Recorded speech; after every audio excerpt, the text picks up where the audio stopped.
After 7 years of living off the very house I bought, my son and daughter-in-law suddenly won $85 million. But instead of being grateful for the shelter I gave them, by noon that very day my daughter-in-law had cruelly thrown all my belongings out the window, china shattering across the street while she screamed, "We don't need to do charity for you anymore. Go die old in a nursing home." I stood in the yard, clothes dusty and rumpled, my heartbeat steady, and quietly said, "Did you read the name on the back of the ticket?" Her victorious smile froze for a split second, and soon that single question would make her glittering world collapse for good. If you're still listening, tell me where you're watching from. Every comment you leave is another mark in this journey. And if this story has touched you, don't forget to hit like so it can reach even further. I'm Lorraine Whitmore, 63, a widow for nearly a decade. Since Arthur passed, the 2-story house in the suburbs of Savannah, Georgia, became my only refuge, and then my son Mason's as well, along with his beautiful but overly sharp wife, Brielle. 7 years ago, when Mason lost his job and Brielle was pregnant, they knocked on my door in a fall storm, soaked and shivering. I opened the door, didn't ask much, and just said, "Come in, this house always has room for you." From then on, we lived together 3 generations, seemingly peaceful until that fateful morning. That morning, I got up early as usual to make coffee and pancakes for the little ones, Ava, 8, and Micah, 5. But instead of the small footsteps chattering down the stairs, I heard a scream rip through the house from downstairs. "Mason, get up now!" Brielle's shrill voice rang out, bursting with excitement. I set the coffee pot down, heart pounding. I was used to my daughter-in-law's temper, but today there was something different: excitement, panic, almost mania. The wooden stairs shook as Mason ran down. I stayed at the top landing, holding my breath. A minute of silence. Then suddenly, shouts exploded. "No way. Oh my God, no way. We won, Mason. $85 million. $85 million. I looked down and saw Brielle clutching the lottery ticket, trembling with excitement. Mason hugged her, laughing and repeating, "I can't believe it. I can't believe it." They both jumped up and down, tears streaming over young, hungry faces. And I, the one who bought that very ticket yesterday, with the numbers I've used for 20 years, each one a family birthday, stood frozen. My heart sank, not because of the money, but because they never asked, "Mom, is this your ticket?" I stepped halfway down the stairs, about to speak, when Brielle turned, eyes blazing like someone who'd just found buried treasure. "We're rich, Mason. Finally, we don't have to live in this old house anymore." She said it and kissed the ticket like a trophy. I stopped. The words, "this old house," stabbed right through me. The home Arthur and I built with every saved dollar, every extra shift, every can of paint we rolled on with our own hands. I wanted to say I was the one who bought that ticket at the corner convenience store, but the words stuck in my throat. I looked at Mason, my only son, hoping he'd realize something. But he just stood there, letting Brielle call the shots, like always. I went back to my small room in the attic, heavy-hearted. I brewed tea, but my hands shook so hard I spilled water on the table. For the first time in years, I felt like a stranger in my own home. About an hour later, I heard cars pulling up, nosy neighbors arriving after hearing about the lottery family. Laughter, doors slamming, glasses clinking. I looked out the window and saw Brielle showing off, waving the ticket, and Mason beside her, smiling awkwardly. By noon, there was a hard knock on my door. Brielle stood there, arms crossed, lips curled. "Start packing. We're moving, and we don't need any dead weight coming along." I didn't grasp it at first. "Dead weight?" I repeated, my voice hoarse. "Yeah, we're buying a mansion. It wouldn't make sense for you to come. At your age, it's better to find a decent nursing home. They'll take care of you there." I looked her in the eye. "This is my house, Brielle. Used to be, Lorraine," she said, emphasizing each word. "Now we have a new life. And you're not part of it." Then she yanked open the closet and started throwing my things, dresses, the wedding photo, a pottery vase I made when I was young. Everything went crashing into the yard below. I stood there, silent, while neighbors gathered and whispered. Mason stood on the threshold, hands in his pockets, face pale, but he didn't step in to stop his wife. "Brielle, stop!" he muttered, but she didn't listen. "We don't need to do charity for you anymore," she shouted, as if she wanted the whole neighborhood to hear. The words felt like a knife in my chest. I quietly bent down, picked up the shattered frame, and wiped the dust off with my sleeve. The elderly neighbor across the street hurried over to help me gather things, but I stopped her. "Thank you, but I can do it." I collected what was still intact, a few changes of clothes, a wedding photo, and a small box holding Arthur's ring. When a beat-up yellow cab pulled up, I stood, took a long breath. I turned to Mason, my son, whom I'd once believed would protect his mother for life. "You're not going to say anything?" I asked, calm and firm. He looked down. "Brielle just went a little too far, Mom." "No, Mason," I said. "This is the choice you two made." I walked toward the gate, then stopped. Brielle stood there, arms crossed, still wearing that triumphant smile. I looked straight at her. "Did you read the name on the back of the ticket?" For a split second, that smile stalled. A flicker of doubt crossed her eyes, then she quickly feigned disdain. "I have no idea what you're talking about." I didn't answer. I opened the cab door, put my suitcase in the trunk, and told the driver softly, "Anywhere, with the cheapest rooms nearby." As the car pulled away, I checked the rearview mirror. Mason stood frozen on the steps, the two little ones pressed to the upstairs window, eyes red-rimmed. Brielle turned away, pretending to be on the phone, but I could see her shoulders tighten. The room I rented sat above a Chinese restaurant. It barely fit a twin bed, a wobbly wooden table, and a window stuck in its frame. The smell of frying oil rose from downstairs, seeping into my hair and clothes. I sat on the edge of the bed, opened my bag, and took out a paper folded in quarters, the purchase receipt. The scrawled Lorraine Whitmore in the signature box was still clear. I ran my finger over the name and heard Arthur's voice in my ear. "Always sign your name, Lorraine. People can forget everything else, but a signature never lies." I smiled faintly. Outside, the city buzzed, but in that tiny room I felt a strange peace. They thought I'd lost, but really, the game had only just begun. After Arthur was laid to rest, the house was so quiet I could hear the clock ticking all night. I missed him, his tall, slender frame, the way he grumbled when I added extra salt to the stew, and that raspy laugh every early morning. Widowhood at 56 taught me to speak less and keep small rituals to feel like he was still around, pouring 2 cups of coffee each morning, straightening the armchair by the fireplace, sometimes whispering, "I'm okay, Arthur." Then, one February night in a downpour, Mason showed up. He stood on the porch, soaked, gripping a suitcase. Behind him was Brielle, makeup smeared, eyes red. "Mom, we lost the apartment. My company folded. The landlord wants rent now. We can't swing it." I opened the door without further questions and nodded. "Come in, this house always has room for you." Brielle thanked me, voice trembling. She was young, beautiful, and knew how to draw. Sympathy. That day I believed I was doing the right thing. I couldn't have imagined that Mason's just a few months would stretch into 7 years, 7 years of being the help in the very house with my name on the deed. At first, things seemed fine. I gave them the big downstairs room, the one Arthur loved for its east-facing windows. "Morning sun is good for the baby," I said. Mason squeezed my hand and smiled. "Thanks, Mom. I'll pay you back soon." But soon never came. After Ava was born, then Micah 2 years later, Brielle didn't return to work.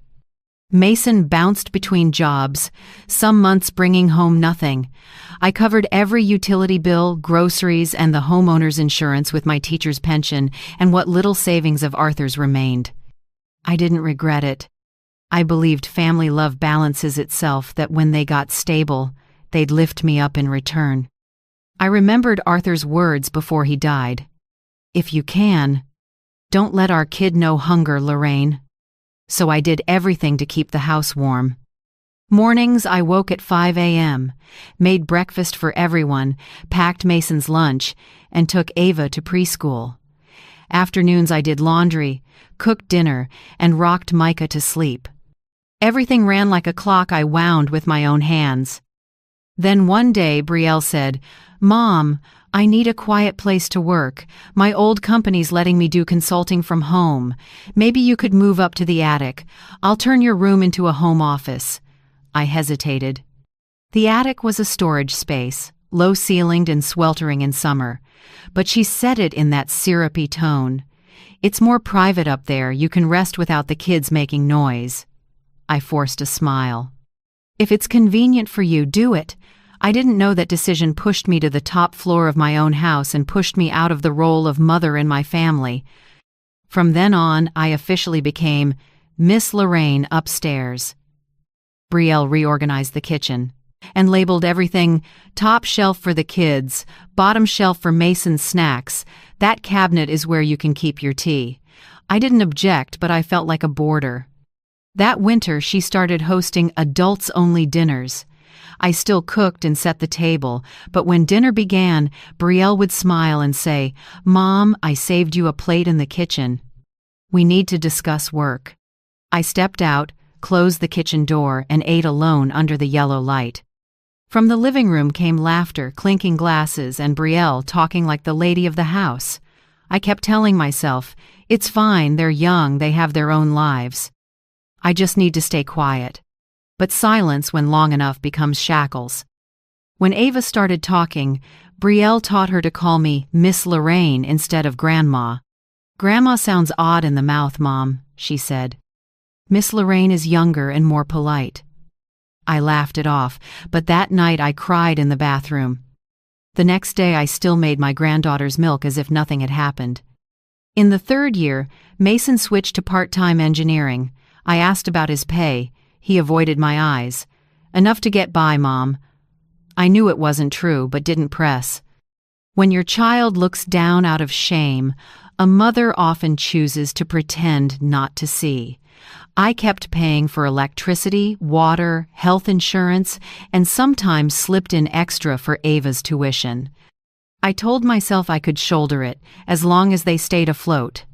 By the fourth year, Brielle began setting rules. "Mom, no sweets for the kids at night." "Mom, the house needs to be spotless, guests are coming." "Mom, towels should be folded this way, not the old way." Each thing sounded small, but together they nicked like 1,000 paper cuts. I listened. I did. I swallowed it. Once, I made Arthur's favorite stew. The smell filled the kitchen. Mason breathed in deeply. "Man, it's been a while." Brielle frowned. "Red meat is full of cholesterol, Mason. You don't want to die young like your dad, do you?" The table fell silent. I looked down at my plate and murmured, "Your dad ate this up to 85 and was still healthy." She smirked. "Different times, Mom." After that dinner, I understood. In this house, I was no longer allowed to cook from memory. Mason wasn't heartless, just weak. When I said Brielle was going too far, he sighed. "She's under a lot of pressure, Mom. I'm gone all day, and she's home with 2 kids. And I'm taking care of the whole house." I wanted to say, but didn't. Sometimes I overheard Brielle on the phone with friends. "I'm living with my mother-in-law. It's so hard, she interferes in everything." Each time I wondered who she was talking about, because I hardly meddled in anything anymore. I just quietly cleaned, did laundry, and recorded expenses in a small notebook. I still remember a spring morning. I was hanging laundry in the backyard when I heard Brielle in the kitchen telling Mason, "Do you know how people see us? A married couple living off his old mother. I want a place of our own. But Mom pays the homeowner's insurance here. Selling's not that simple. Then have her sign the transfer. She doesn't need a big house anyway." I stood behind the curtain, heart pounding, not from fear, but because I realized I'd given them too much. Piece by piece, until they believed everything they had was theirs by right. That summer I started journaling. Every night I opened an old leather notebook. The first line was always the same: day of patience. I didn't write much more, just small notes. Brielle nagged about towels. Mason forgot to pick up Ava. Micah was sick. I stayed up all night. Tiny, crooked lines like the trace of someone fading from her own life. Even so, one thing in me never went out: tenderness. I loved Mason, the boy who used to carry me, piggyback when my back hurt. I loved the two little ones, who laughed every time I baked cookies. I even loved Brielle, though she hurt me. Maybe because I believed people can change, that one day they'd understand I did everything out of love, but patience has limits. And what broke it wasn't a big fight, just a small thing so small that if I told it, people might think I was overreacting. Yet I remember that afternoon perfectly, sunlight slanting through the window, when Brielle said one sentence that completely shattered my endurance. Ava's 10th birthday came on a bright April day, the yard filled with azalea scent. I still remember her eyes when she pointed to the sign in the sporting goods store, a turquoise bicycle with a white wicker basket and shimmering streamers trailing in the wind. "Grandma, if I had that bike, I'd never be late for school again." She beamed. I smiled too, with a knot in my chest. I knew the price of that bike, $200, almost all of what was left of my pension after paying that month's bills. I hesitated many times, then still decided to buy it. I saved every spare coin, cut my spending for weeks, even gave up my favorite almond milk. She's only 10 once, I told myself. And sometimes one gift can make a childhood feel complete. 3 days before Ava's birthday, I quietly walked to the shop in town. The clerk, a curly-haired kid, helped me pick the exact turquoise bike she loved. I asked for silver wrapping paper with sunflowers printed on it, tied with a white bow. When the paper caught the sunlight, I smiled, picturing my granddaughter's shining face. I hid the bike in the garage and threw an old cloth over it. I couldn't sleep all night, replaying the moment Ava would see it. Arthur would have smiled if he were still here. He used to say, "Sometimes the smallest gift becomes the biggest memory." I wanted to give her a memory like that. On the morning of her birthday, I got up, earlier than usual. I made heart-shaped pancakes topped with strawberries and whipped cream. The kitchen smelled wonderful. I hung a few balloons by the window and set a vase of white roses in the center of the table. The house rarely felt that cheerful. I put on the old blue dress Arthur once complimented and felt a few years younger. Ava ran down the stairs, blonde pigtails bouncing, clapping and singing. "It's my birthday! Grandma, you remembered!" I opened my arms and hugged her. "Of course, sweetheart, I have a surprise for you." I hadn't finished the sentence when Brielle walked in wrinkled pajamas, hair pinned high. She looked around, frowning at the balloons and strawberries. "Mom, what is all this?" I said we didn't need to make a big deal. "It's just breakfast for Ava. It didn't cost much," I answered gently. She opened the fridge, poured a glass of orange juice, then turned back, voice syrupy. "You know, Mason and I already agreed this year we want to teach her about saving. No expensive gifts. We want her to understand the value of money." I looked at Ava and saw her smile dim. I tried to stay calm. "Don't worry, I only got a small present, nothing extravagant." Brielle raised an eyebrow. "Small, huh?" I smiled. "You'll see tonight." She stayed quiet, but her eyes were wary. I knew Brielle didn't like me doing anything that might make her look less in front of the kids.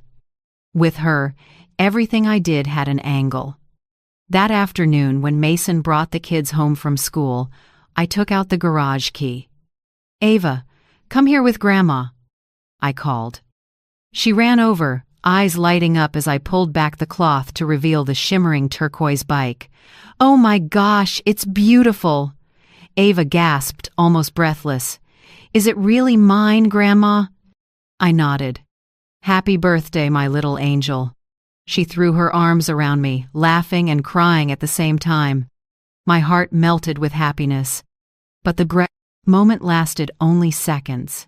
Brielle's voice cut in behind us, cold as steel. What is this? She came closer, eyes raking over the bike, then stared straight at me. I told you, Mom, no expensive gifts. I stayed calm. It's just a bike, Brielle. She's dreamed about it all year. That's not the point. The point is you're breaking our parenting rules. Rules? I repeated, with a small smile. I don't recall love having rules. She stepped in, voice low and sharp as a blade. You did this just to show the kids you're better than me, didn't you? Brielle, don't be ridiculous. Mason chimed in, but his voice was weak. I looked at her. I did it because I love my granddaughter, that's all. Ava gripped my hand, frightened by her parents arguing. Mom, please, I'll clean the bike myself. I won't ask for any more presents, she sobbed. But Brielle just sighed, then crouched to Ava's eye level. Sweetie, we just want you to learn to appreciate things. This bike isn't right. Grandma will return it, and then you'll understand why grown-ups have to save. No! Ava burst into tears. I held her, feeling her little heart thudding against my chest. That's enough, Brielle, I said, my voice tight. If you want to teach a lesson, use your own money, not her joy. She only pressed her lips together and pulled out her phone.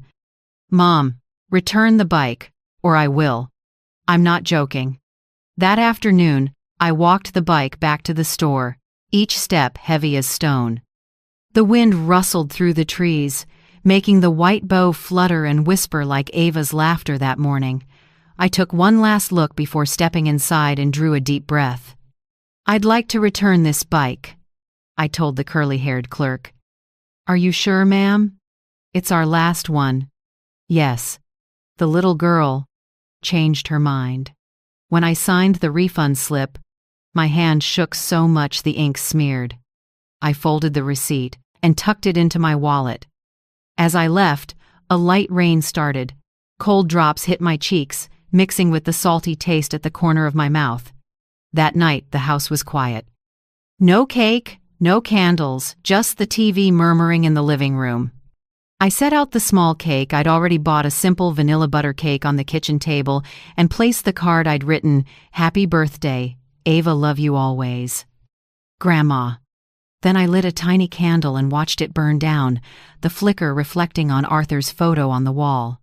Do you see this? I whispered. Our granddaughter isn't allowed to receive a bicycle because of a lesson on saving. I don't have enough say in my own house anymore. I stood, put on my coat, and stepped outside. The April night was colder than I expected. The corner store cast a dim yellow glow, the one where I usually bought milk. I had no plan, just knew I needed air. The shop was nearly empty. The owner, a familiar Italian gentleman, smiled. Cold night, Miss Lorraine. Still want coffee? I shook my head, then my eyes stopped at the lottery counter next to the register.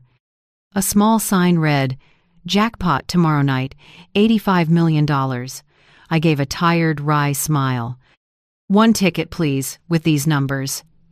I slowly read the familiar sequence. 10, 14, 21, 25, 30, 41, 47.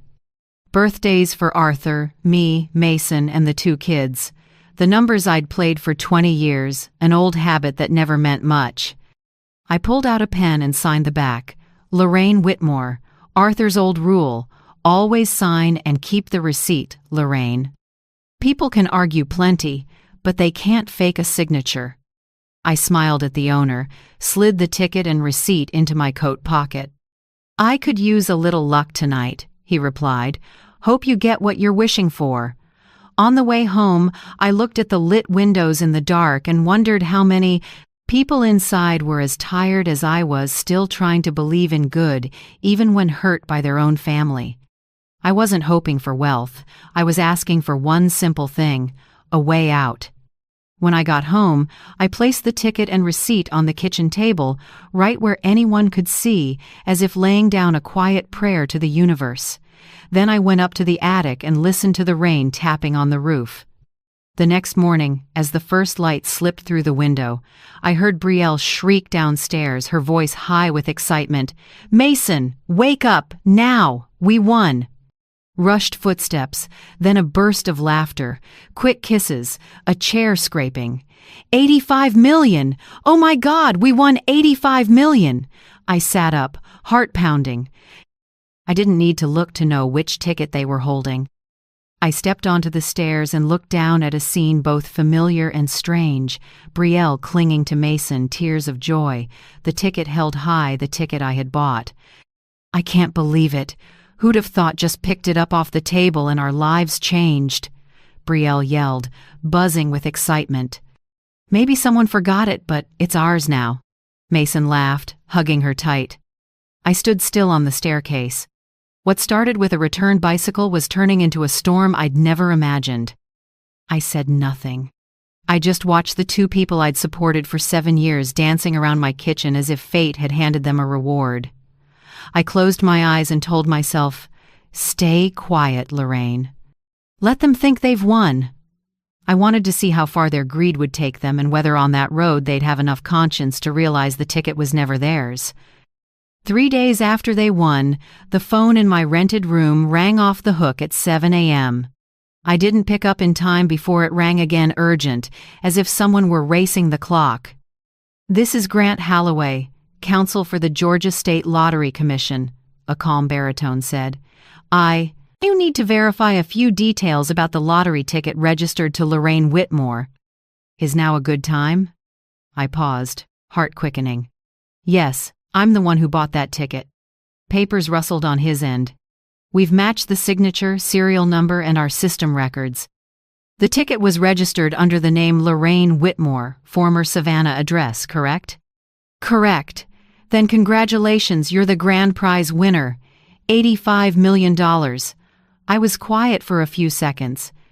Not because I was surprised, but because a strange feeling rose in me, not exactly joy, not shock, more like when a storm you saw from miles away finally arrives. "Mr. Holloway continued, his tone turning serious, "but I need you to be aware third parties have contacted the commission claiming to be the real owner of the ticket. A woman named Brielle Carter Whitmore." I closed my eyes and smiled. "I'm guessing she didn't forget the hyphenated last name?" "Not at all," he said, a bit surprised at my composure. "She claims the ticket was bought with marital funds and that you, pardon my bluntness, are no longer competent to manage assets." I let out a small laugh, steady. "They haven't changed. When they can't take something, they try to convince others I'm not smart enough to keep it." I heard typing on his end. "Could you confirm a few items so we can protect your legal rights? The back signature, your ID number, and proof of purchase time?" I opened my wallet and pulled out the receipt I'd sealed between 2 laminates. "I have the receipt. Benny's Corner Mart. Purchase time, 7:43 p.m., Friday, April 12th. The serial number matches the ticket. I also have copies of my ID, and the store camera will show it." I spoke clearly, without a hint of hesitation. On the other end, Holloway's voice dropped, impressed. "Excellent. That's sufficient to affirm you as the lawful owner. However, I should warn you these folks seem ready to cause trouble. They may push rumors that you're confused or even forge medical records." I sighed, but didn't waver. "Don't worry. I'm used to their labeling games. In my life, I've had many tags: weak, stubborn, old-fashioned. One more won't matter." A beat of silence, then he said slowly, "You're the calmest person I've ever told they've won $85 million. I gave a small smile. "Because to me, the real prize isn't the money, it's the truth." Before ending the call, he reminded me, "The claim window is 10 days from today. If you need it, we can arrange security or independent financial advisors." I thanked him, then said, "I'll make arrangements. But give me a few days, I want to see how far their performance goes. After the call, I sat still for a long time. Morning light slipped through the small window and washed over the peeling gray wall. I felt caught between two worlds. On one side, the shabby room that smelled like fryer oil. On the other, the people who'd just declared themselves millionaires with my money. I pulled out my old notebook and wrote a few lines. Day 1 after the win. I'm still poor, but richer than they are in one way. I still have my self-respect.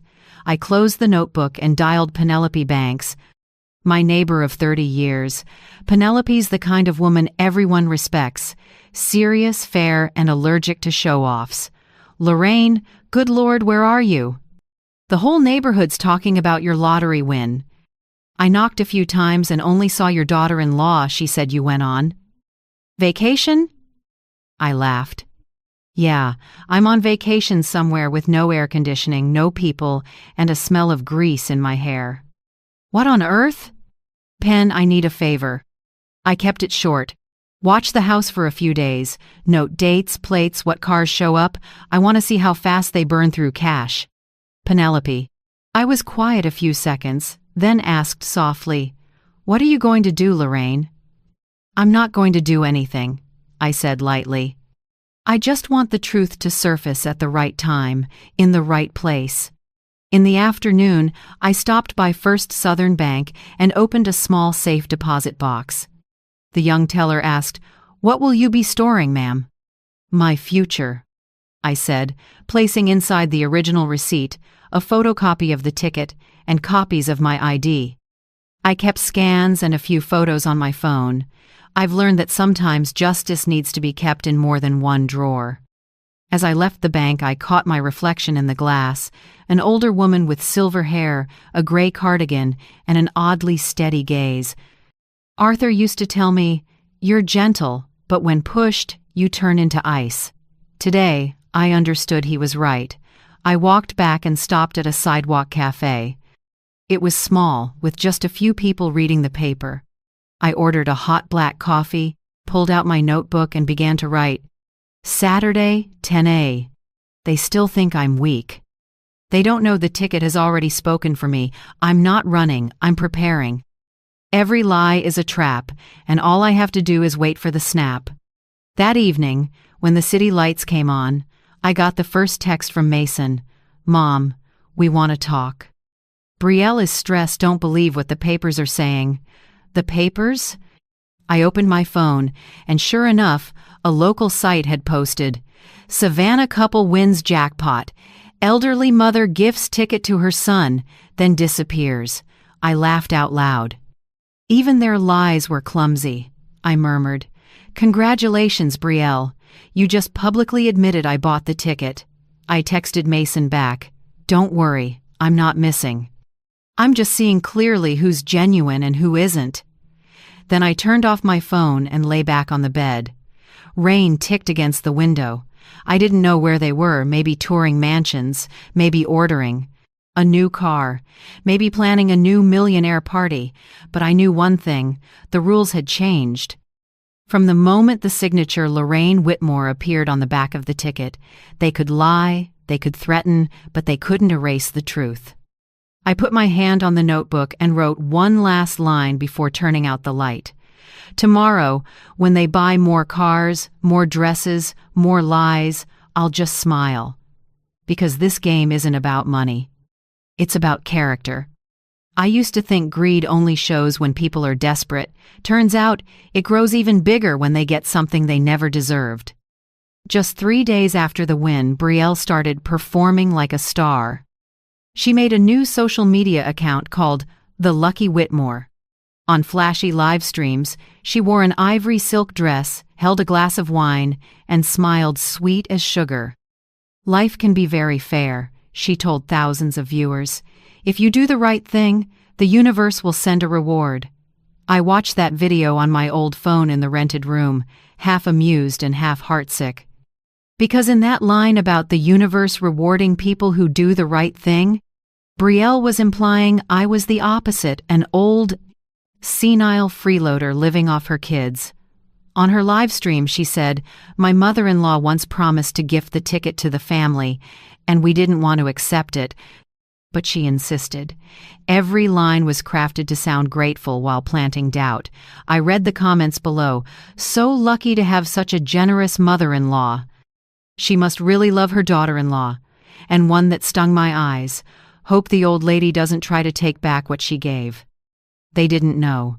They hadn't seen Brielle's real face. But they would. That morning, Penelope called. "Lorraine, you won't believe it. The whole neighborhood is buzzing about your house. Furniture trucks, flower deliveries, even a brand new SUV parked right out front. The dealer's sticker's still on." I chuckled. "I believe it, Pen. I even know the color black with a silver sheen. Sporty model, right?" She burst out laughing. "Exactly." "You're psychic. No need to guess, Pen. With Brielle, the bigger the better, as long as someone is watching." At noon, Penelope sent photos. Brielle posing at the front door, holding a bouquet of white roses, next to a sign that read, "The Whitmore Residence." Mason forced a smile beside her, while the two kids were dressed in matching white outfits more like ad models than children. White roses. Arthur used to say, "Nothing is emptier than a white rose beautiful, but no scent." I've never heard a truer line. That afternoon, my phone rang. It was Brielle. Her voice was candy sweet, nothing like the tone of someone who'd thrown me out of my own house. "Miss Lorraine, I just want a gentle chat." "We're family, right?" I stayed silent. "About the ticket," she went on.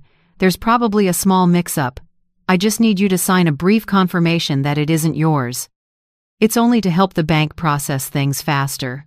I gave a small laugh. "Brielle, when did you read the name on the back of the ticket?" Lorraine's question may sound gentle, but it's stronger than any revenge. If you've ever been misunderstood or looked down on like she was, would you stay silent or speak up like that? Share how you feel below. Sometimes one honest comment is enough to give strength to someone going through the same thing. Dead silence on the other end.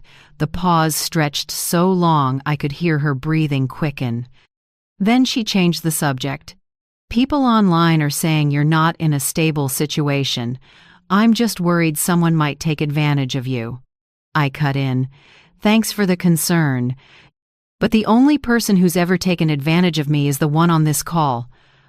I hung up, and when I looked out the window, rain began to fall, each drop tapping the foggy glass like a signal that a storm was coming. The next night, an email came from Attorney Holloway. "Miss Lorraine, we just received a letter from the law office of Carter Whitmore Family Holdings. It alleges you lack the financial and mental capacity to manage assets and requests that financial guardianship be transferred to your son, Mason Whitmore." I wasn't surprised. I knew Brielle would play this card, attacking with the senile mother image she'd seeded in public. "Still," I asked, "what do you think, Holloway?" He gave a short, wry laugh. "I think it's a bad play. They don't understand the law. Your signature, the original receipt, the purchase data, they're all solid. If they push this, they'll cause trouble for themselves." "Then let them keep going," I said. "The farther they walk, the more footprints they leave." The next day, Penelope called again, voice lowered to a near whisper. "Lorraine, I've heard them arguing all afternoon." Mason yelled, "Stop it, this is my mother!" And Brielle screamed, "No way! If you don't take my side, you lose everything!" I closed my eyes. Mason's image flashed in my mind, the little boy who once pedaled his bike around the yard, who promised, "I'll protect you forever, Mom." Now he was stuck between his mother and a wife draining his soul. I didn't blame him. I was just sad. Sometimes love can make people blind. I lit a small candle and placed it by Arthur's photo on the table. The light washed over his gentle, steady face, just like before. "Do you see this, Arthur?" I whispered. "I did what you asked. I'm not bowing my head anymore. I'll stand tall, even if I'm standing alone." I sat a long time watching the flame tremble.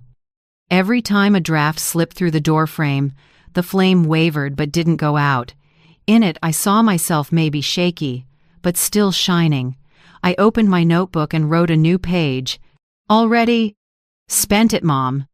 Deposits on 2 cars, down payment on a mansion on Tybee Island, signed a furniture contract, even paid for a Europe trip.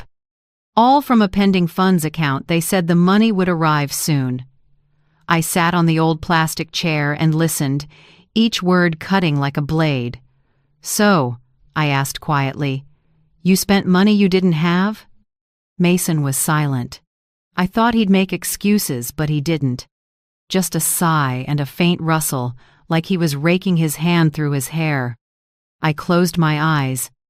Mason, for 7 years, who paid the electric bill, the water, the insurance, the kids' schooling.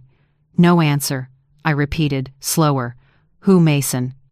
After a heavy few seconds, he said softly, You did. Right, I said. Me. The person you said was living off you. The one thrown out of her own house. The one labeled, not competent. And now you're calling to ask if the ticket is mine. Mason's voice shook. I didn't know Brielle would do that. She said, she thought you wouldn't take it back. I gave a small, bitter laugh. She doesn't understand me, Mason. I can forgive being poor. I can't forgive deception. I paused, then said slowly, You want to talk? Fine. Come to where I am. Today, 2 p.m. Mason was quiet. I heard an engine start on his end. Mom, I'll come. Good, I said, but bring the truth. No gifts, no excuses. Just the truth. After the call, I looked around my little room, not fancy, not tidy, but the only place still mine. The peeling wooden table, the old beige curtain, the slightly crooked plastic chair where I wrote every night. I wiped the dust off the chair, steadied its legs, then opened the window to let in the morning air with its mix of fryer oil and coffee from the restaurant downstairs.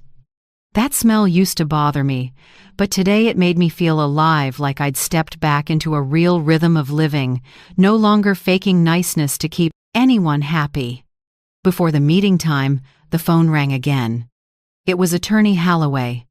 Miss Whitmore, he said, I've secured an identity verification and prize claim slot for you. 3 p.m. tomorrow at the main office. Please arrive 15 minutes early. I nodded, even though he couldn't see me. Thank you, Grant. This is almost over. Do you want us to alert the press? In cases like yours, the media is very interested, I answered. Not yet. I want a few people to know the truth before the world does. After the call, I brewed a pot of peppermint tea. The fresh scent filled the room, blending with the soft noon light. I sat at the table, opened my notebook, and wrote one more line. Monday, 6:45. My son asked, Did you buy the ticket? I answered, Yes. Maybe this morning, for the first time in 7 years, he heard his mother's real voice. I closed the notebook and set it beside the cup. On the wall, an old family photo hung slightly crooked. In it, me, Arthur, and 5-year-old Mason stood in front of the first house we bought. Sunlight lit our faces bright and peaceful. I touched the faded frame. Arthur, I whispered, if you were here, what would you do? Would you forgive him? I answered myself in silence. Maybe you would. I won't. I poured more water into the pot, and the steam fogged the window. Each bead on the glass reflected a memory.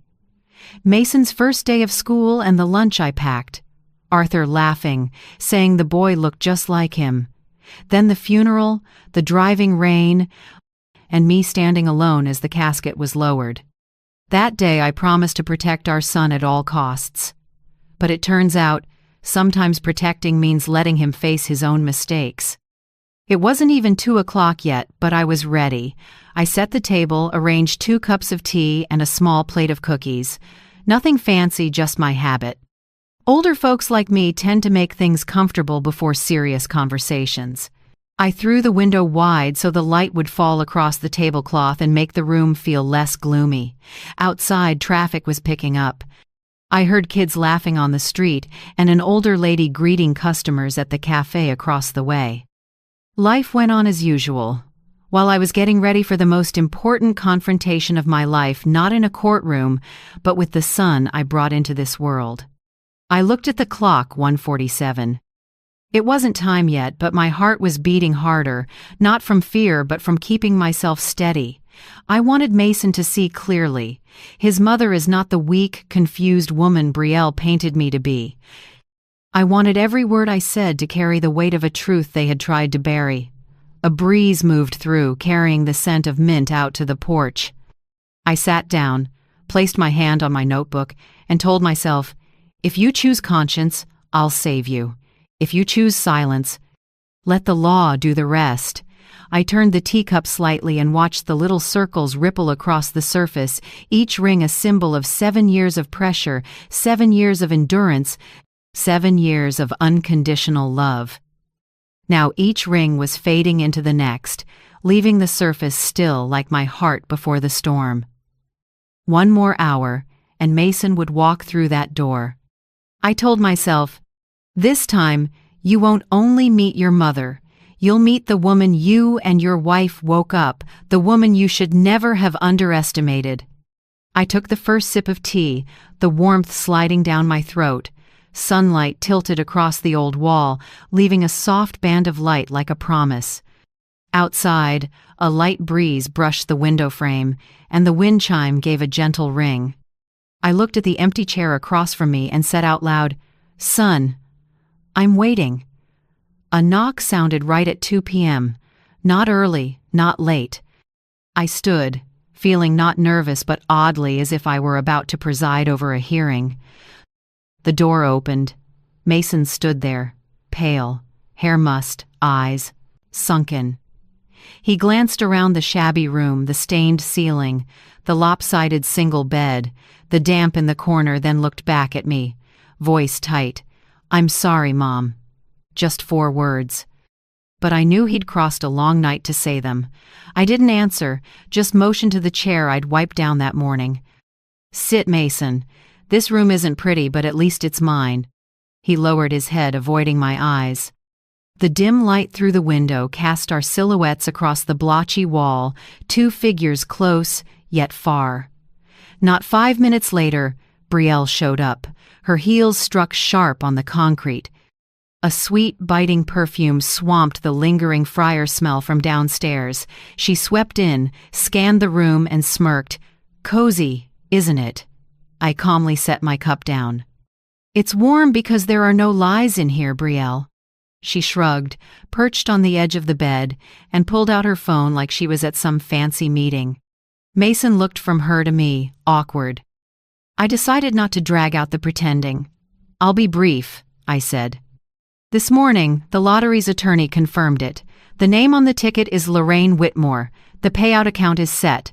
The money will hit within 24 hours. The room went still. Mason swallowed. After a few seconds, Brielle gave a thin laugh. "So you plan to keep it all?" I met her eyes. "I plan to keep what's mine." Mason lifted a hand. "Mom, I didn't come to fight. I just thought maybe we could make a deal, like a family agreement so no one has to go to court." I smiled slightly, sorrow from 7 buried years behind it. "A deal? Mason, I've been making deals for 7 years. I dealt by staying silent when I was insulted. I dealt by paying the power bill when you were unemployed. I dealt by babysitting all day while your wife called me a freeloader. And the final deal, letting you throw my things out the window and saying nothing." Mason stared at his lap. Brielle sat straight, expression flat. She gave a light, scripted chuckle. "You misunderstand. I just think if we cooperate, everyone wins. We could buy a big house, you could live with us, have your own private suite, your own little kitchen, your own bath, every comfort." I lifted my head, voice cold as steel. "A private suite? In your estate?" "That's right," Brielle said quickly, thinking I'd softened. "Quiet, airy, private, just for you." I looked at her, letting my eyes settle on that fake smile. Sounds more like a dog kennel out back than a mother's room. She froze, color draining. Mason started to speak, but I raised a hand. Before we talk cooperation, I need answers, short ones. I opened a drawer and took out a folded paper, the expense log I'd kept for 7 years. I laid it on the table. First question, I said, eyes on Brielle. Who threw my things out the window that morning? She rolled her eyes. You know, I just lost my temper a little. So you admit it, I cut in. Second question, who called me a freeloader, a useless hanger-on? She gave a bitter smile. What do you want an apology? I want the truth, and if you need a refresher, Mason was standing right there. He can confirm. Mason drew a breath, voice shaking. Mom, yes, Brielle said it. I heard everything. Brielle snapped toward him, eyes blazing. What are you doing? I'm telling the truth, Mason said, and for the first time in years, there was a little courage in his tone. The tiny room felt tight as a wire. Brielle's hands were clenched white. I went on, quiet but clear. Thank you, Mason. You finally said what you should have said 7 years ago. I unfolded the paper and read, careful, line by line. Electric bill, $118 a month, 7 years. Water, about $42. Roof repair in 2018, $1,400. Ava and Micah's school costs, a total of $18,600. Groceries, medicine, household goods, can't even count. I folded the paper and set it down, all from my pension. I'm not saying this to collect, I'm reminding you these numbers are evidence of kindness, not obligation. With no way to dodge, Brielle started to fray. You think you're a saint? You give and now you're keeping score? If you don't sign a transfer, I'll sue you for asset fraud. Mason flinched. Brielle, stop. But I was already on my feet, calmer than even I expected. I pointed to the door, still slightly open. You're free to leave, Brielle. No threats, no theater. The court isn't far, life will teach you for me. She shot up, eyes burning. You'll regret this. I cut in. No, you will. When you learn money can't buy 1 second of peace, when the kids start asking why grandma isn't home anymore, when your husband stops bowing his head, then you'll know who's truly pitiable. Her mouth opened, but nothing came out. Her face went from red to white. Then, without a word, she turned, heels hammering the floor, and the door slammed like a gavel. Silence again, just me and Mason. He bowed his head low. Mom, I don't know what to say. I let it go too far. I looked at my son, his face gaunt, but for the first time in years, his eyes held a little honesty. Just remember, I said, low but gentle, every mistake has a price. The only price I want from you is the truth. He nodded, eyes wet. Can you forgive me? I sighed softly. Forgiveness isn't forgetting, Mason. It's remembering and choosing not to take revenge. I stood and set a hand on his shoulder. Now go, take care of the kids. Tomorrow I'll claim the money. After that, we'll talk again. If you still want a mother. Mason squeezed my hand, then left. When the door clicked shut, the room fell, quiet. I sat and looked at the 2 teacups, one still warm, one gone cold. I knew the line between us was like those 2 cups. Once the same fragrance, no longer the same moment. I lit another candle and wrote in my notebook, this afternoon the rented room became a courtroom. No judge, no jury, just conscience. That evening, Mason came back. Brielle wasn't with him. It was just him, wrinkled shirt, eyes red from no sleep. I was in the same spot, the little wooden table with 2 cups of tea, as if time hadn't moved since the stormy afternoon. He stood at the door, unsure where to begin. I motioned for him to sit and said softly, You don't need to explain anymore, Mason. I understand. Now I want to talk about the future and the conditions for it to exist. He nodded, hands clenched until the knuckles went white. I poured tea and slid the cup toward him. "I will help you," I began, "but not for you, for Ava and Micah." He looked up, hope and shame mixed in his eyes. I spoke slowly, each word clear. "You put deposits on cars, a house, and silly luxuries I never needed. I can cover those, consider it protecting the kids from the financial chaos their parents created." Mason started to thank me, but I held up a hand. "Don't thank me yet. I said I'd help, not forgive. Every bit of help comes with conditions, and you need to understand forgiveness is not a get-out-of-jail-free card." I met his eyes, my voice dropping. "First condition. You end this toxic marriage. No half measures, no stalling. If you let Brielle drag you down, I'll pull all support. I won't bankroll anyone who chooses to live in the mud." Mason went still. I saw his shoulders tremble, but he didn't object. "Second condition," I continued, "you apologize publicly right on the front steps, in front of the neighbors who watched you let your wife humiliate me. Not to make me feel good, but to make you learn responsibility through action, not tears." I paused, took a sip, then said the last part, the hardest for him. "Third condition, you go to counseling for single fathers.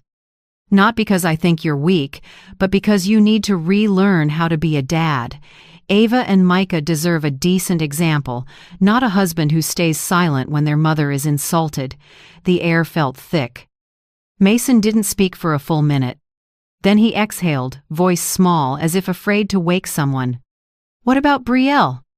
I looked toward the window, the streetlights reflected on the glass, throwing a cold gold into the room. "She'll do what people like her always do, scream, blame, threaten, and I'll let her. But if she wants a fight, I'm ready." As if on cue, a hard, rapid knock hit the door.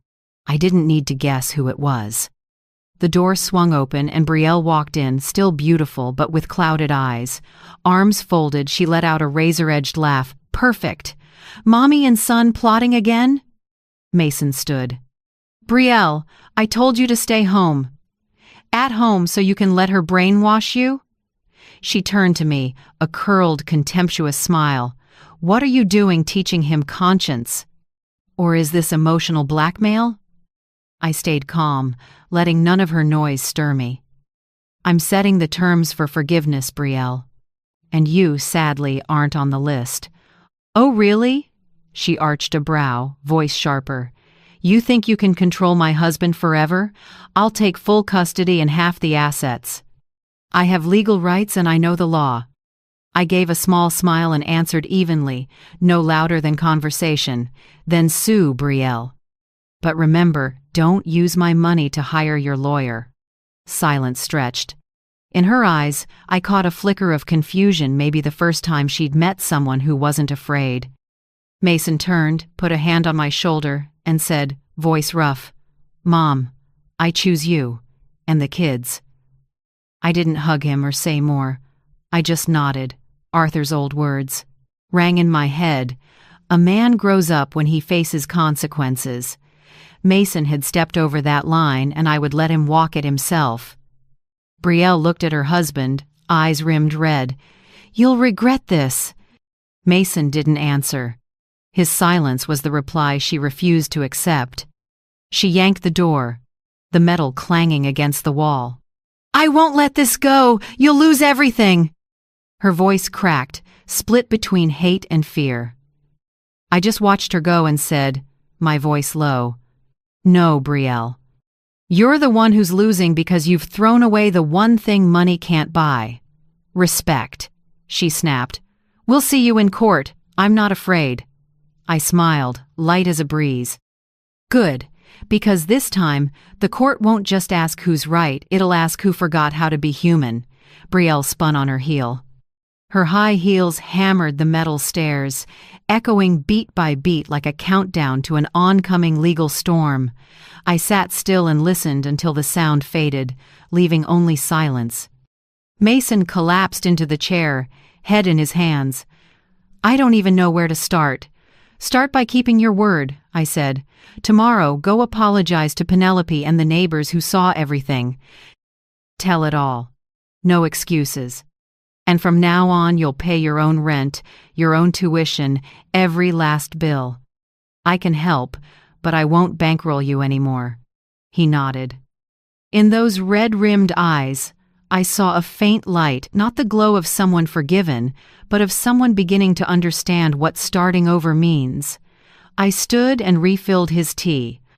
"Drink it, so you remember the taste of truth. Bitter at first, clean after." Mason took a small sip and gave a tiny nod. "I understand, Mom." Softly I answered, "No, Mason, you're learning to understand." When he left, Savannah's night sank into a heavy mist. I stood at the window and watched his headlights disappear around the corner. On the table, my notebook lay open to a page half written.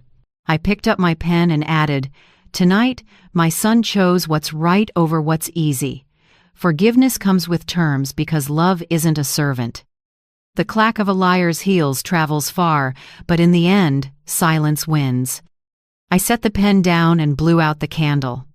In the dark, only the streetlight framed the window and threw back my face tired, but at peace. Tomorrow, the legal fight would begin. But this time, I wouldn't be alone. The next afternoon, the sun finally broke through Savannah after days of gloom. Light glittered off rain-wet leaves like tinsel. I put on a beige cardigan and picked up my small bag. Inside were the folded lottery ticket, the receipt copy, and my ID, everything I'd prepared the night before. Attorney Grant Holloway arrived right on time. He opened the car door, as courteous as ever. "Ready, Lorraine?" I smiled. "I've been ready for 7 years, Grant. Today I'm just reclaiming what's fair." We reached the Georgia Lottery office at 3:15 p.m. The headquarters stood in a sleek glass building, sky-blue reflections running across it. As we walked through the entrance, the soft click of the automatic door sounded ordinary, but to me, it was a lock opening on a brand new chapter. Inside, a staffer led us to a verification room. A middle-aged woman in a gray suit came out to greet us, introducing herself as the Special Prize Records Manager. "Are you the owner of the winning ticket number 78 Amperes 4539?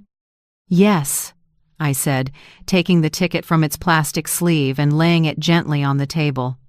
Gloved, she inspected it under a special light, matched the signature and serial number, then pulled up security footage from Benny's Corner Mart, the store where I'd bought the ticket on Ava's birthday. The screen showed a silver-haired woman in a brown coat signing the back of the ticket. No zoom needed, I knew it was me. Holloway nodded at me. The staffer said, "The signature is a complete match. The ticket is valid. We'll seal and process the payout today." I exhaled, not in relief, but release. After verification, they presented payout options.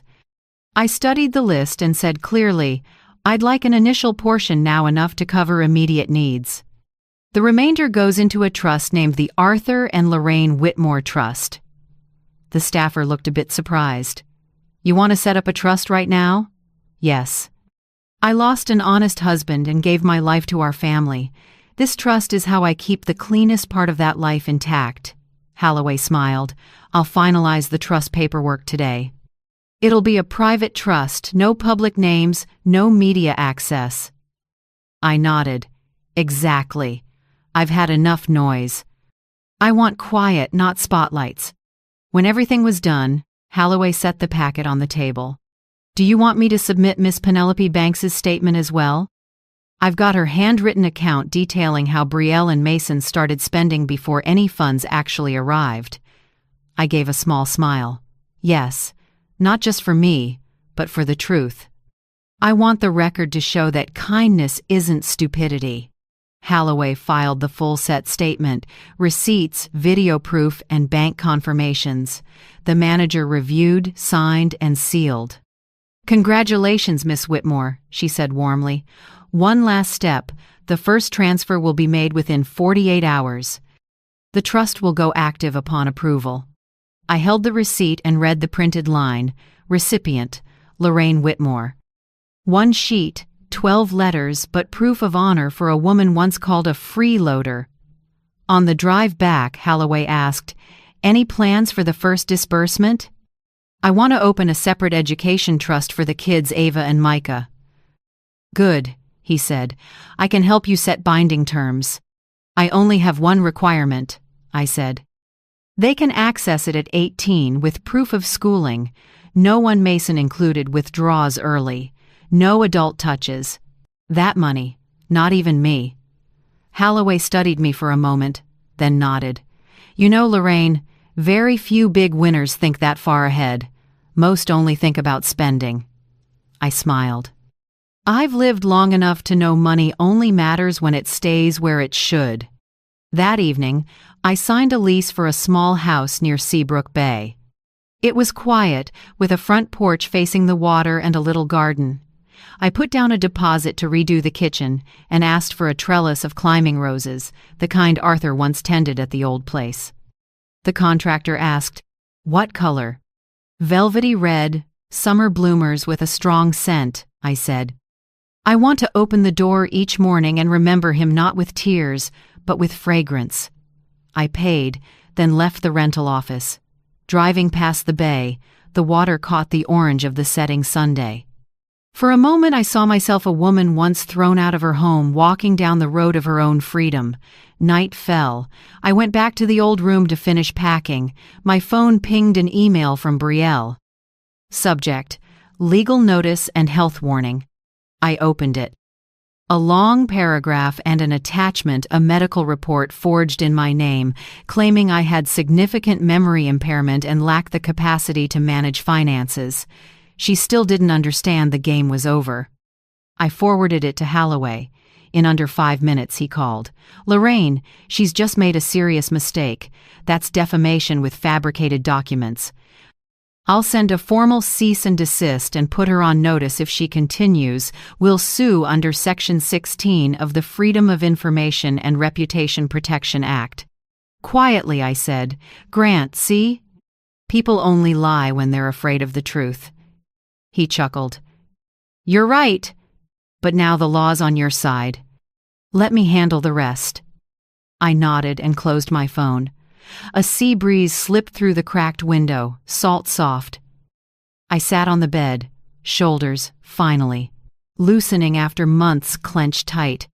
I thought about tomorrow, the day I'd officially be the winner of $85 million, but that no longer moved me. What soothed me most was proving I'm not crazy, not weak, and don't need anyone to define my worth. I looked at Arthur's photo on the table, his eyes as kind and deep as ever. "See, love," I whispered. "I did it. I kept signing my own name just like you told me." I lay down and let the night wind play with the curtain. For the first time in years, I slept deep, no screaming, no slamming doors, no shattering things. Only the far-off sound of waves and a peace like old arms around me. Tonight, I stopped running from fear because it turned into evidence of resolve. May brought Savannah's damp winds. Mornings draped the city in a thin, cold veil. On one such morning, I got the court notice. Brielle Carter Whitmore had officially filed suit. The cause, as stated, was seeking custody and determination of the legal guardian for minors Ava and Micah. The complaint was nearly 100 pages. She accused me of manipulating Mason with lottery winnings, psychologically influencing him to break up the family, and lacking the capacity to control a large asset, creating a risk of financial abuse. I read every line, half laughing, half sighing. She still wouldn't stop. Instead of bowing her head and making amends, Brielle chose a loser's favorite lane-swapping victim and culprit. Holloway lifted the file and raised an eyebrow. "She's forgotten she's leaving a trail. This suit won't just fail, it'll expose her completely." I nodded. "I don't need a flashy win, Grant. I just want everything seen in the light." 2 weeks later, the first hearing opened. The judge was Meredith Shaw, a woman in her 50s with a sharp eye and an even voice. When I entered, she looked at me not with pity, but with the quiet respect reserved for someone who has endured too much. Brielle sat across the aisle in a pristine white dress, perfect hair, carefully done makeup. She held Mason's hand, but his eyes were cast down. I knew that grip wasn't love anymore, it was a shackle. Judge Shaw started with assessments of living conditions. The social worker reported, "Miss Whitmore's former rented room is recorded as neat and safe, though modest. The new Seabrook house has been inspected clean, comfortable, suitable for an older adult with space for children. Mr.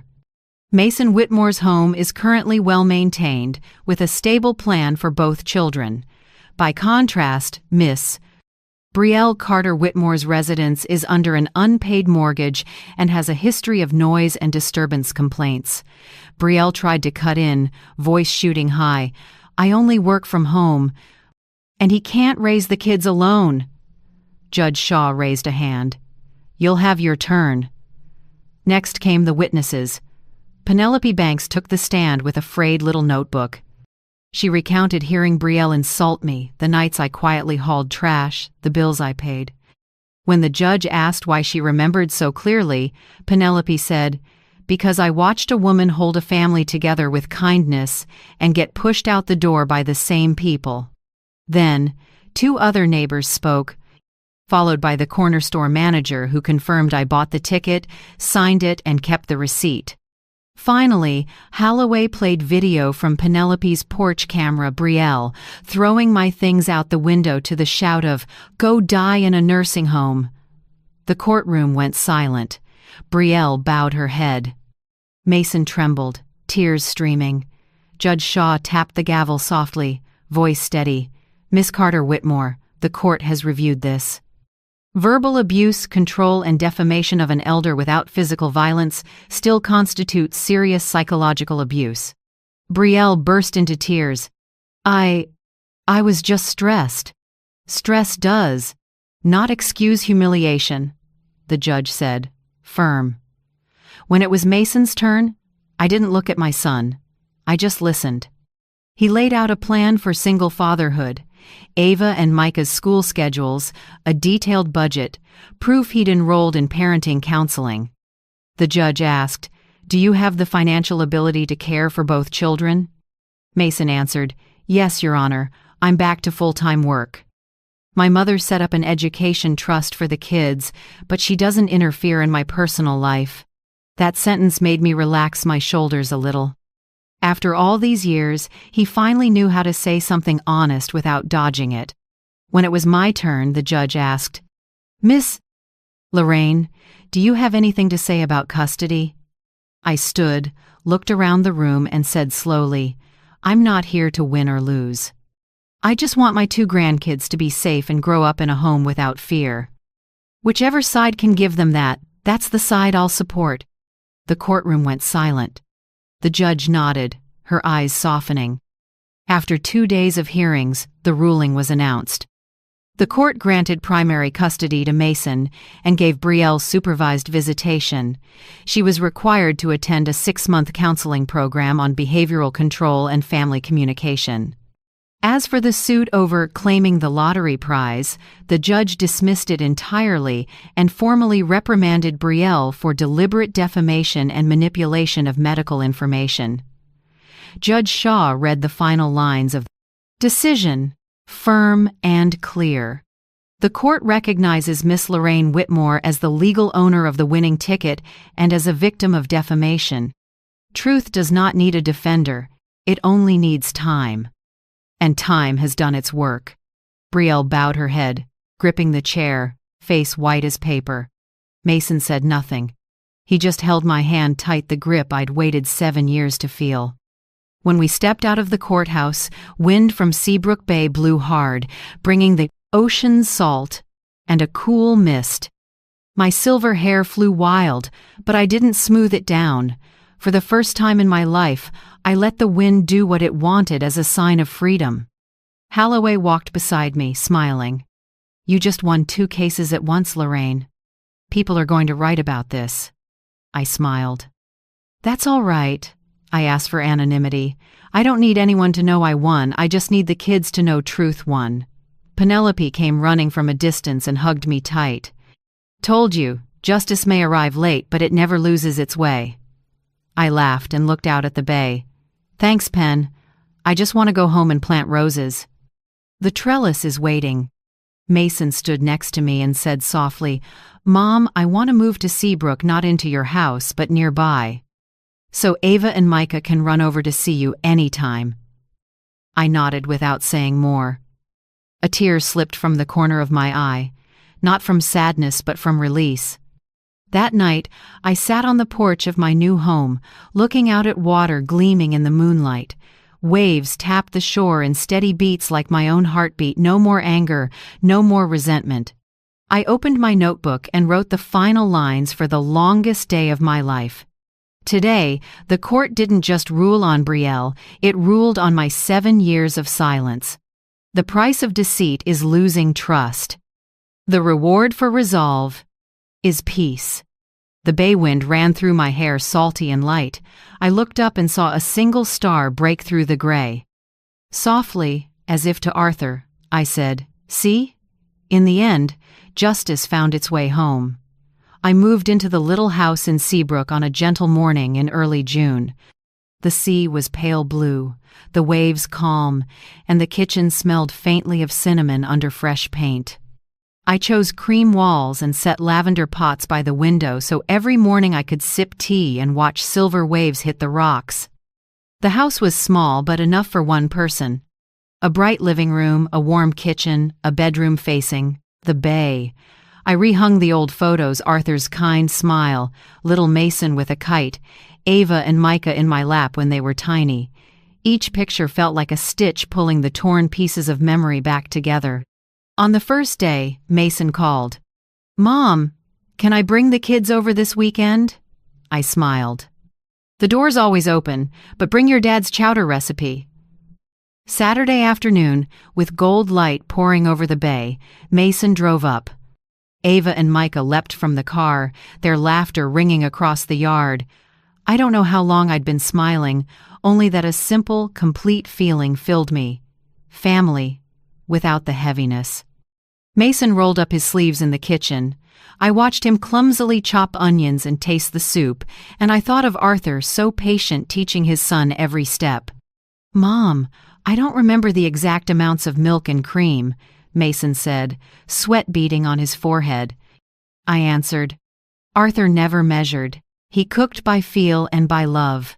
We made the first chowder in the new kitchen. As the smell of corn, cream, and pepper drifted through the house, I realized some scents never die, they just sleep until your heart is ready to wake them. After dinner, I took Ava outside. She wore a pale blue dress, cheeks pink from the sundae. I opened a small box and brought out the turquoise bicycle, the dream left unfinished years ago. Ava squealed, Grandma, really? This is for me? I nodded, eyes stinging. Yes, for you. But there's a condition: you have to keep a promise. What promise? Never let anyone make you believe you don't deserve good things. She hugged me, then hopped on and pedaled around the yard. Her laughter rang all afternoon like a bell washing the old bitterness clean. Meanwhile, Micah sat in the living room, carefully building with Legos on the wooden table Arthur once sanded by hand. Each time he finished a model, he ran to show me. Look, Grandma, I matched the picture. I patted his head and thought, Arthur, do you see? The kids still have your skillful hands. A few weeks later, Mason started a support group for single dads. I didn't push, just encouraged. Most evenings after, he'd share, they're teaching me how to set boundaries, how to say no without guilt, and how to say yes when it's about responsibility. I smiled. You're learning what your father taught his whole life. Being a good man doesn't require shouting, just knowing right from wrong. Mason changed slowly. The tightness left his face. When he came to pick up the kids, he'd say, Don't let Grandma lift heavy things, clean up after dinner. I didn't step into his personal life anymore. I loved my son, but I'd learned to love with limits. I also set clear financial boundaries.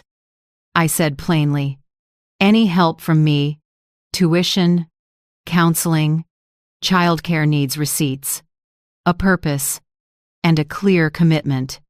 I won't use money to patch over mistakes anymore. Mason understood.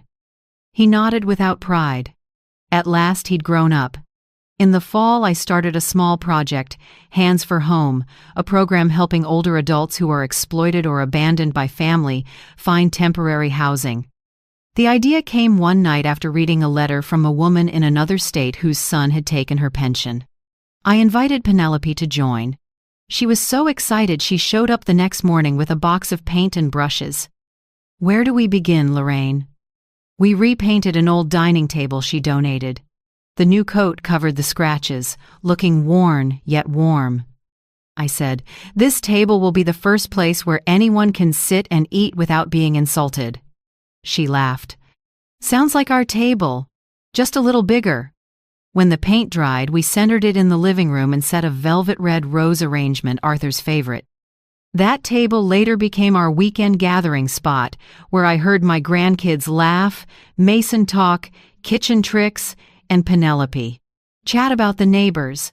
One evening, when the house was quiet, I sat to write. In front of me, a blank page. Beside me, the old fountain pen Arthur used for his first contract. I wrote a letter to myself. "Lorraine, forgiveness doesn't mean erasing. It means moving on without letting the past trip you. People can change, but not everyone deserves to come close again. Your son is learning to be a father. You are learning to be yourself again." I folded the letter and slipped it into a drawer addressed to the woman in the mirror who made it through the storm without breaking. Night fell, and sea air swept across the porch, carrying salt and roses. I went to the garden, cut a red bloom, and brought it inside. On the shelf, Arthur's photo still smiled the same. I set the rose before the frame and whispered, "I put myself first, Arthur, just like you told me, and I kept my word." I sat quietly, listening to the waves. Each one said what I needed to hear. Sometimes healing isn't going back. It's standing together with clear boundaries. I smiled and blew out the candle. The light faded, leaving only cinnamon in the air and the steady hush of the sea, the final lullaby for a woman who found peace, not in others, but in herself. That afternoon, a sudden downpour hammered the porch roof, knocking at memory like a steady drum. I was brewing mint tea when I heard a sound at the gate. Opening the door, I saw Brielle holding a frayed umbrella, eyes bruised with exhaustion, the confidence gone from her hollow face. "What do you need, Brielle?" I asked, calm. She hesitated, then said quietly, almost a whisper, "I need help." I invited her onto the porch but kept the door pulled to. Boundaries aren't just a latch, they're a choice. Rain ran off the roof and streaked the concrete. She sat on the wooden chair Penelope had painted, hands trembling in her lap. "Creditors are after me," she said finally. "I lost my job at the firm. I don't know where to start." I looked at her. The arrogance was gone. Just a woman depleted by her own choices. "You want a quick fix, don't you?" I asked. Brielle nodded, lips quivering. I answered slowly, "There are no shortcuts, Brielle, only responsibility and repair." She lowered her head, tears mixing with rain. "I was wrong. I lost everything. Mason, the kids, even myself." I said nothing, just poured her a hot cup of tea. Mint filled the porch, masking the damp. From a drawer, I took a small envelope. Inside were no bills, only a list of job centers and counseling groups for people with controlling behaviors. I slid it toward her. "These are contacts and addresses. They'll help if you truly want to start over." She held it and looked up. "Can I see the kids?" "The court was clear," I said. "If you complete the counseling sessions, you can have supervised visits. Mason won't block it, and neither will I." She nodded, eyes wet. "And one more thing," I added, gentle but firm. "I won't hand you cash, not a dollar. But if you need a hot meal or honest advice, this porch stays open as long as you walk in with honesty." Silence stretched. Then Brielle choked out, "I'm sorry, Lorraine." I looked at her a long time. I hear you, and I accept it in my own way. She left when the rain eased. Her small figure faded down the speckled road. I knew the loop of resentment had snapped, at least on my end. That night we ate clam chowder together. Mason shared about his support group and said he was helping another single dad find work. I smiled. You're learning to give without losing yourself. Ava ate while telling us how she fell off her bike, scraped her knee, but got up on her own. Grandma, I didn't cry. I remembered what you said. No one stays down if they know how to stand up. I ruffled her hair. Good job, Ava. Micah sat with hands folded, eyes closed. I pray my mom gets better soon. The room fell quiet. I heard wind slip through the window and smelled cinnamon steaming from the pot. After dinner, I stood on the porch, watching Seabrook Bay sink into dark red sunset. Ripples glinted like shards of glass, beautiful, and a reminder that anything once broken can shine again if the light comes from within. I thought of Arthur. If he were here, he'd probably smile and say, "See, Lorraine? In the end, we are our choices." And I had chosen self-respect, clarity, and love with boundaries. That night I wrote the last lines in my notebook. No one can start a new chapter by rereading the old one forever. Today, I closed the book not to end it, but to begin again. I set down my pen and looked up at the ceiling. The rain had stopped. Far off, Mason's porch light still glowed warm, not bright, but steady. Ava and Micah were surely asleep, and Brielle somewhere might be learning how to be a decent mother again. I smiled and lit a small candle before Arthur's photo. "Love," I whispered. "I've gone farther than the pain, and I've come back to myself. Thank you for sitting beside me all the way to this moment. If you're still here, you've traveled with me through storms and the quiet places only the heart can hear. What city are you watching from? I'd love to know where this story has reached, and who's listening with me. If anything in this story touched you, self-respect, resilience, or simply love with limits, leave a comment and share your thoughts. And if you'd like to keep sitting with me in this kitchen where there's hot tea, clam chowder, and stories of healing, please subscribe and tap the little bell so you don't miss the next chapter. Your presence wherever you are warms this kitchen more than any flame ever could.